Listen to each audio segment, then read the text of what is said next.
Puluhan personil Polres Bireuen kembali melaksanakan aksi sosial.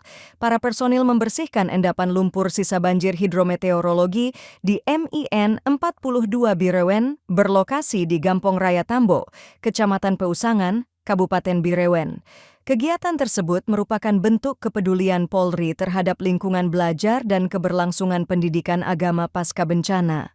Puluhan personil Polres Bireuen dikerahkan dan dikoordinir langsung oleh Kabag Ops Polres Bireuen Kompol Darmaya dengan Ketua Tim Lapangan Kasatpol Airud, Polres Bireuen AKP Slamet Rizky personel bahu-membahu membersihkan lumpur yang telah mengering dan menumpuk di halaman sekolah.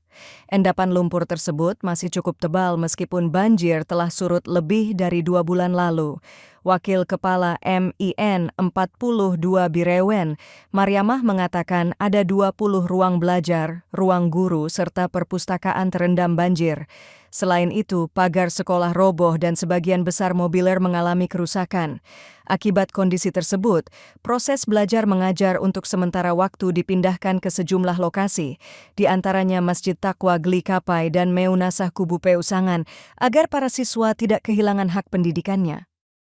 Kondisi Min 42 Bireuen sekarang kami belajar di 2 titik, yang sekarang belajar di Masjid At-Taqwa, satu titik lagi di Meunasah Kubu, dan kami guru membagi shift setiap hari, yang guru yang pergi ke sana untuk yang mengajar. Jadi tidak anak-anak tidak disuruh pergi ke sini karena keadaan tidak memungkinkan, mereka harus menggunakan ketek. Jadi kita takut anak-anak nanti.